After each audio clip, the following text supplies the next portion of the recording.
Now, in today's video, I'm going to show you the steps of how to run an ESL class, a step-by-step approach to run an ESL class. So it may be your first time getting an ESL job, and you'll be wondering, you'll be thinking, what am I doing? I'm going to teach this lesson. How should I start it?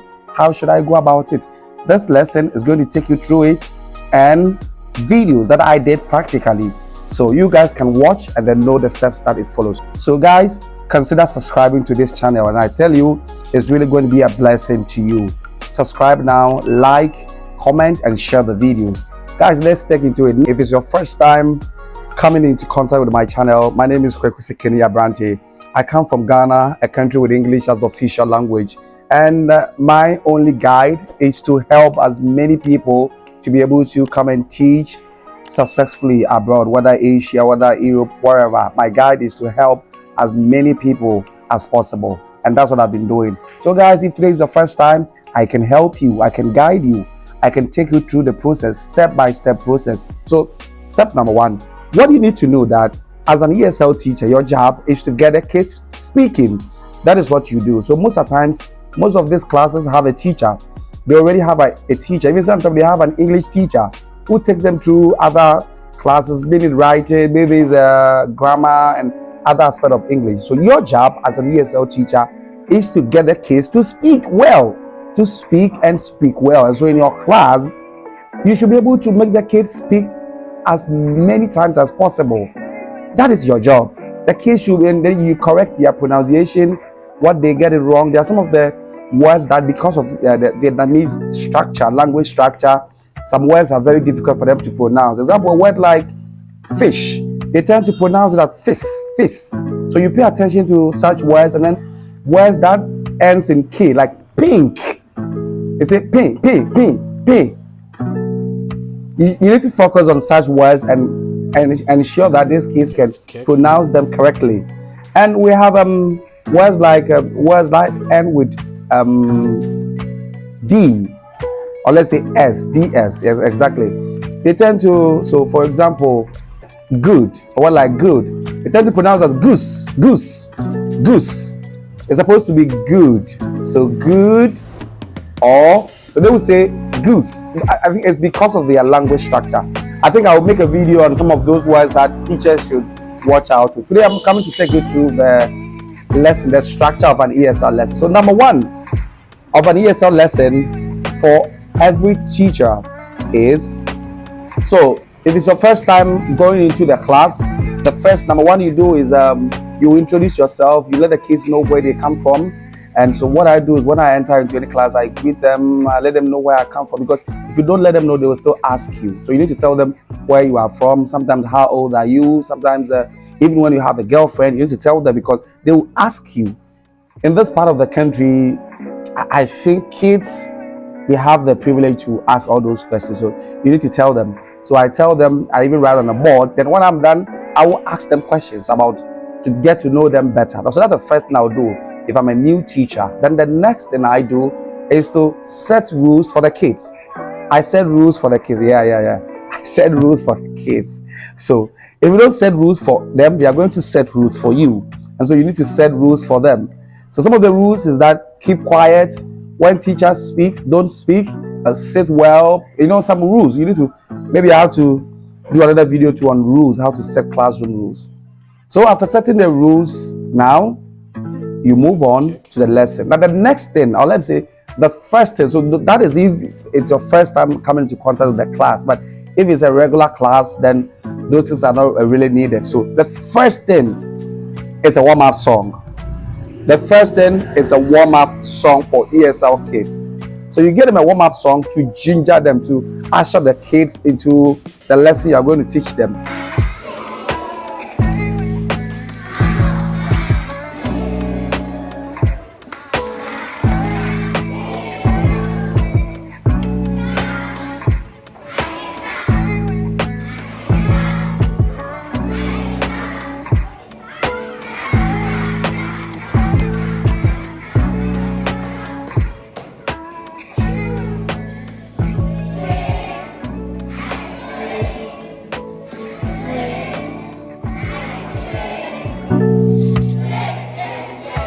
And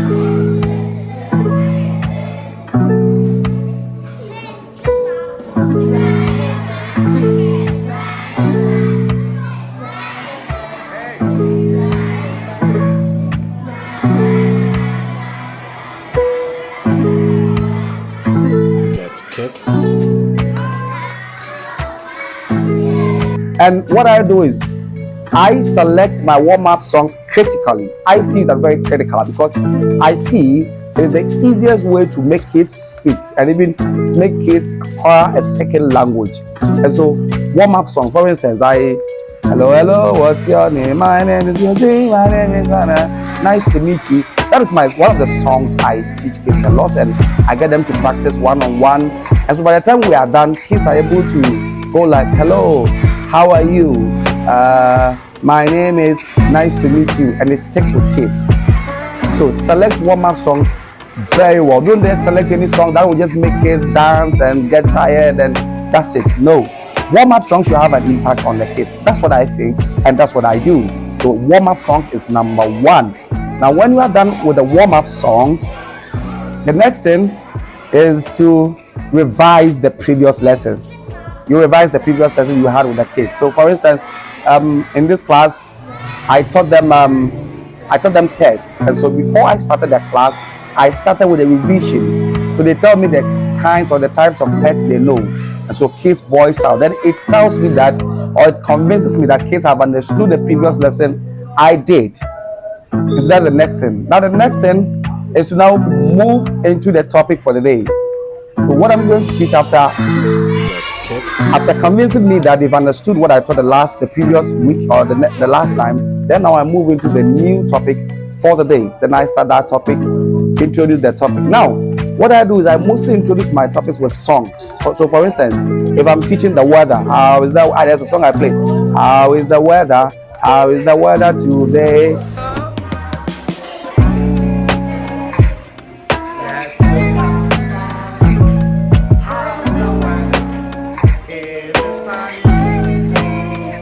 Is it sunny? Is it cloudy? Is it snowy? How is the weather today? Look, look, look. How is the weather? Look, look, look. How is the weather? Is it sunny today? And I make sure kids they get engaged. Like I engage kids. They get to love the song. They sing the song. So by so doing, my lesson I'm going to teach, which is the weather, is already 50% done. Because kids now know when the weather is snowy, when the weather is hot, when the weather is cold, when it's rainy. Kids already know it through the song.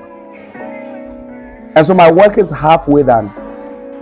Then I introduce the lesson to them, which is the weather I'm going to teach. And I open my presentation to them, and kids will be reciting it just like that. Kids will be reciting because through the song, kids have gotten to know what rainy is. And I teach them using TPL. So, is it rainy today? So this is what I do. So this is for rainy. This is the rainy. This is rainy. This is hot. Is it sunny today? So when it's sunny, it means I feel hot. So I need to, And then when it's snowy, is it snowy today? Okay, exactly. So these are the main patterns that I introduce my kids to. So when my kids get to know this song, my job is halfway done. So after that, I move on to the next lesson. And I don't spend a lot of time on my lesson because I spend most of the time on my introduction, which is the song, introductory song. I spend my time there because I feel once they get that, I'm halfway through. Then you get into the main job, which is the teaching, what you're going to teach. I take them through my presentation on the PowerPoint display or the TV. I take them through. Then the next stage is questions. The next stage is questions, where I get kids to speak. This time around, I get kids to speak. So after teaching them, it is windy, it is cloudy, it is hot, it is cold. Now I get to ask questions I get to ask them questions. For instance, is the weather hot? Yes, it is. No, it isn't. Is the weather cold? Yes, it is. No, it isn't. Is the weather snowy? No, it isn't. Is the weather cold? Yes, it is. Is the weather hot? Yes, it is. Is the weather snowy? No, it isn't. Then now I get kids to know this, bringing out the answers. One again, because I introduced the song today. The song has all these rhythms. So once you introduce this, it becomes very easy. They get the sentence pattern very easy. Now kids get to know that it's rainy, it's cloudy, it's windy, or it's snowy, or it's rainy, or whatever. Very simple structure. Now after this, then I come to when now kids have produced what I've taught them with a sentence pattern. Then I make the kids practice. So one-on-one, each kid and his friend, or yes, each kid and his friend, that they will practice. How is the weather? Is cold. Or is the weather cold? No, it isn't. Is the weather hot? Yes, it is. Is the weather rainy? Yes, it is. Is the weather windy? No, it isn't. So the kids will now talk to their friends, each other. Every kid will do it. Now when I'm done, then I call them up, and then one-on-one they will ask the questions on the board. Is the weather snowy? Yes, it is. No, it isn't. Is the weather windy? Yes, it is. No, it isn't. And I'm done for the class. Very simple, very easy to go about it. The final part of my lesson is with a goodbye song. It's also very important. I took time to teach my kids a goodbye song. So when I'm done, bye bye, goodbye, bye bye, bye bye, goodbye. I can clap my hands, I can stamp my feet, pam pam pam pam pam, and then I'm done. So guys, very simple. This is the stages of ESL class. Different teachers may have different approaches because they have different methods or different methodologies to teaching. By me, I prefer more of the TPL, total fiscal response. And so this is how I go by my lesson, and I feel I should share with you, and I feel it's going to be simple. I didn't take you through what is written in books. Yes, what is written in books is there, but this is my practical way of teaching my lessons. I hope this finds you. I hope this helps out. If it does, don't forget to comment in the comment section. Let me know if it really helped. If I left something out too, don't forget to bring it there. So guys, don't forget to subscribe, comment, and share the video. Let's get the family even bigger. It's a bye for today.